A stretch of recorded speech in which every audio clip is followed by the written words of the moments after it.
പിതാവിൻ്റെയും പുത്രൻ്റെയും പരിശുദ്ധാത്മാവിൻ്റെയും നാമത്തിൽ ആമേൻ.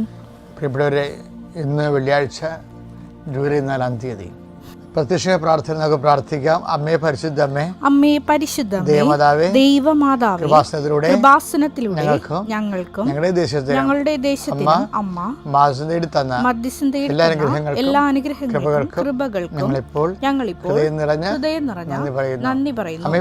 അമ്മേ പരിശുദ്ധമേ, ദൈവമാതാവേ, 2004 ഡിസംബർ 7-ാം തീയതി ഉച്ചകഴിഞ്ഞ് 2:30 കൃപാസനത്തിൽ സംഭവിച്ച അമ്മയുടെ പ്രത്യക്ഷ തിരുസഭയ്ക്ക് സമർപ്പിച്ചിരിക്കുന്ന പഠനരേഖകളുടെ മേൽ സഭാത്മകമായ പഠനം ആരംഭിക്കുവാൻ ഞങ്ങൾ പ്രാർത്ഥിക്കുന്നു. അമ്മേ പരിശുദ്ധമേ, ഭൂസ്വർലോകങ്ങളുടെ രാജ്ഞിയായ അങ്ങേയ്ക്ക് ഭൗമ സംരക്ഷണത്തിനായി പ്രപഞ്ചപ്രകൃതിയെ തന്നെ തിരുസഭ പ്രതിഷ്ഠിക്കുവാൻ ഈ പ്രത്യക്ഷീകരണം വഴി ഇടയാക്കണമേ.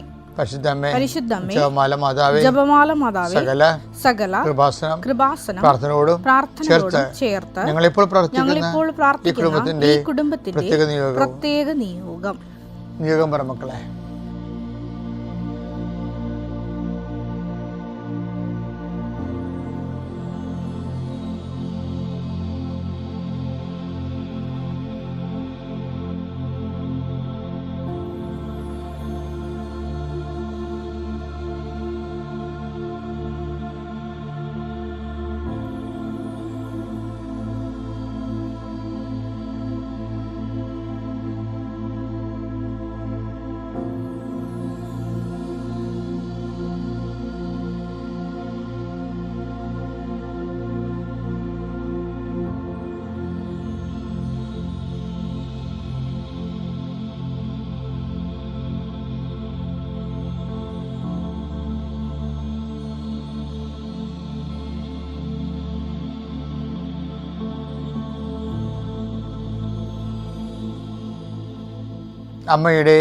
അമ്മയുടെ പ്രത്യക്ഷീകരണത്തിന്റെ അനുഗ്രഹവേളയിൽ ഞങ്ങൾക്ക് സാധിച്ചു തരുവാൻ കനിയണമേ.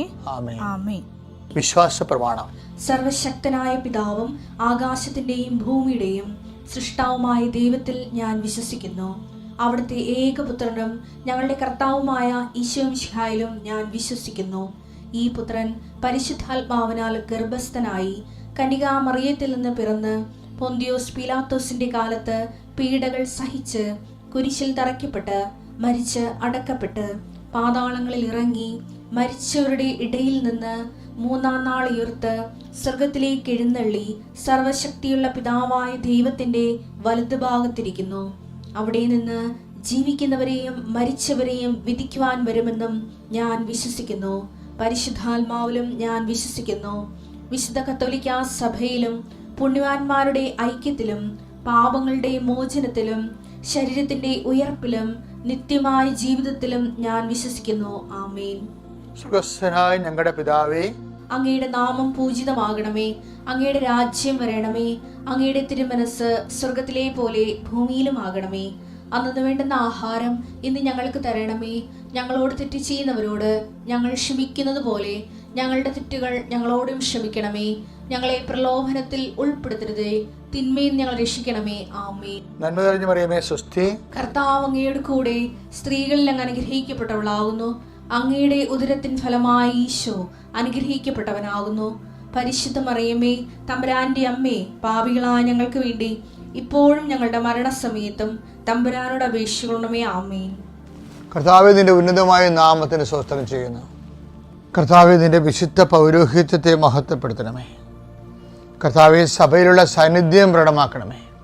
39 വർഷം ഞാൻ അർപ്പിച്ച കുർബാനയുടെ യോഗ്യതയാൽ കൃപാസന അൾത്താരെ ജീവനോടെ പ്രത്യക്ഷപ്പെട്ട പരിശുദ്ധ അമ്മയുടെ മാധ്യസ്ഥതയിൽ ഈ അൾത്താരയിൽ നടന്ന 10,000-കണക്കിന് ആരാധന ശക്തിയാൽ അങ്ങയുടെ നാമത്തിൽ അങ്ങയുടെ മക്കളെ ആശീർവദിക്കണമേ എന്ന് പ്രാർത്ഥിക്കുന്നു. കർത്താവ്, രാത്രി പോലും പണി ചെയ്തിട്ടും ഓവർ ടൈം ചെയ്തിട്ടും കുടുംബം പോറ്റാൻ പറ്റാതെ കടങ്ങളിൽ വിഷമിക്കുന്നവരെ പണിയോട് പണി ചെയ്യാൻ വേണ്ടി മാത്രമാണ് ഒരു ജീവിതം എന്ന് തോന്നുന്ന രീതിയിൽ ഇനി എന്ത് ചെയ്താൽ കടങ്ങൾ പരിഹരിക്കുമെന്നറിയാതെ നിസ്സഹായമായി നിൽക്കുന്നവരുണ്ട്. ഈശോയെ, അവരെ സന്ധിക്കണമേ എന്ന് പ്രാർത്ഥിക്കുന്നു. അവർക്ക് പുതിയൊരു ജീവിതം നൽകി കർത്താവെ അവരുടെ വഴി തിരിച്ചു വിടണമെന്ന് പ്രാർത്ഥിക്കുന്നു. കാണാത്ത കയറിൽ കെട്ടപ്പെട്ട് കിടക്കുന്നവർ, മേൽഗതിക്ക് മാർഗമില്ലാതെ വിഷമിക്കുന്നവർ, അവർ ചുറ്റിത്തിരിയുന്ന ആ വിഷ്യ സർക്കിളിൽ നിന്ന്, വിഷമവൃത്തത്തിൽ നിന്ന് അവരെ വീണ്ടെടുക്കണമേ എന്ന് പ്രാർത്ഥിക്കുന്നു കർത്താവേ. തങ്ങളുടെ ജീവിതം അവസാനിച്ചു പോയെന്ന് ചിന്തിച്ചുകൊണ്ട് ഇനി ഇങ്ങനെ അങ്ങോട്ട് പോട്ടെ, പോയി മരിക്കട്ടെ, പോയി തൊലയട്ടെ എന്ന് നിരാശയോടെ മദ്യപിച്ച് ലഹരി പദാർത്ഥങ്ങൾ ഉപയോഗിച്ചുകൊണ്ടും തന്നെ നശിപ്പിച്ചുകൊണ്ട് നിശബ്ദമായ ആത്മഹത്യയിലേക്ക് പോകുന്ന ആൾക്കാർ, കർത്താവേ അവരെ വീണ്ടെടുക്കാൻ അങ്ങേക്ക് മാത്രമേ കഴിയൂ. അവർക്കെല്ലാം ഈ പ്രാർത്ഥന കൊണ്ട്, ഈ പ്രാർത്ഥന അവർ കേൾക്കുന്നുണ്ടെങ്കിൽ അവർക്കൊരു പുതിയ ജീവിതത്തിലൂടെ ലഭിക്കാൻ ദൈവത്തിൻ്റെ പ്രത്യേകമായി ഇടപെടലുണ്ടാകണം പ്രാർത്ഥിക്കുന്നു. കുഞ്ഞുമക്കളെ സംബന്ധിച്ച് പ്രാർത്ഥിക്കുന്നു, മുല കുടിക്കുന്ന കുഞ്ഞുങ്ങളെ സംബന്ധിച്ച് പ്രാർത്ഥിക്കുന്നു, അവരുടെ രോഗങ്ങളെ സംബന്ധിച്ച് പ്രാർത്ഥിക്കുന്നു, ഗർഭിണികളെ സംബന്ധിച്ച് പ്രാർത്ഥിക്കുന്നു, ഗർഭിണികളുടെ ഉദരത്തിലുണ്ടാകുന്ന കുഞ്ഞിൻ്റെ വളർച്ചയെക്കുറിച്ച് പ്രാർത്ഥിക്കുന്നു.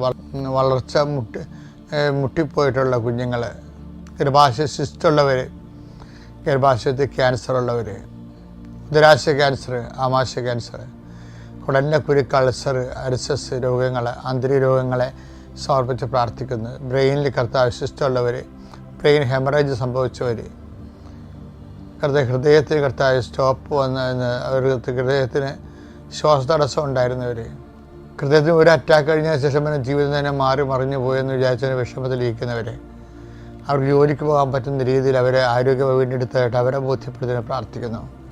സാമ്പത്തിക ക്ലേശങ്ങളുള്ളവർ, ഒരു യാത്ര ചെയ്യുന്നതിന് പോലും ഇനി മനസ്സില്ല, പേടിയായിട്ട് എന്തെങ്കിലും സംഭവിച്ചതിൻ്റെ പേരിൽ സമൂഹത്തെ പേടി, ലോകത്തെ പേടി, പോലീസിനെ പേടി, വക്കീലിനെ പേടി, അങ്ങനെ കുറേ മനുഷ്യന്മാരെ പേടിച്ച് ജീവിക്കുന്നവരെ കർത്താവെ അവരെല്ലാം സാക്ഷികൾ പ്രാർത്ഥിക്കുന്നു. ഒരു കൊലപാതകവും മരണവും സംഭവിച്ചതിൻ്റെ പേരിൽ പിന്നീട് പല വർഷം കഴിഞ്ഞിട്ട് പോലും ആ കുടുംബത്തിന് ഗതി കിട്ടാതെ നിൽക്കുന്ന ഇരുണ്ടുപോയ കുടുംബങ്ങൾ, ഇരുണ്ടുപോയ ജീവിതങ്ങൾ കർത്താവിൻ്റെ തിരുസന്നിധിയിൽ സമർപ്പിച്ച് പ്രാർത്ഥിക്കുന്നു. എൻ്റെ കർത്താവെ, നിൻ്റെ ഉന്നതമായ നാമത്തെ സ്വസ്ഥം ചെയ്യുന്നു. ഈ പ്രാർത്ഥന കർത്താവിൻ്റെ പ്രാർത്ഥന, മരണത്തെ ജയിച്ചവൻ്റെ പ്രാർത്ഥന, ഉയർത്തെഴുന്നേറ്റവൻ്റെ പ്രാർത്ഥന, അത് പ്രാപിക്കുന്ന മക്കൾ കർത്താവെ ഉയർപ്പിൻ്റെ മഹിമ പ്രാപിക്കാനിടയാക്കണം പ്രാർത്ഥിക്കുന്നു. ജീവിതമാർഗ്ഗം മുട്ടിപ്പോയവരെ, ജീവിതമാർഗ്ഗം എന്തെന്നറിയാത്തവർ, പഠനം മുട്ടിപ്പോയവർ, എന്ത് പഠിക്കണമെന്ന് അറിയാത്തവർ, എവിടെ അഡ്മിഷൻ കിട്ടുമെന്ന് അറിയാത്തവർ, അഡ്മിഷൻ കിട്ടാതെ വിഷമിക്കുന്നവരെ സമർപ്പിച്ച് പ്രാർത്ഥിക്കുന്നു. എൻ്റെ കർത്താവ്, നിൻ്റെ ഉന്നതമായ നാമത്തിൽ സഭയുടെ അധികാരത്തിൽ കുശൻ്റെ അടയാളത്തിൽ ദൈവത്തിൻ്റെ ശക്തിയാൽ നീ ഈശോയുടെ നാമത്തിൽ വീണ്ടെടുക്കപ്പെടട്ടെ.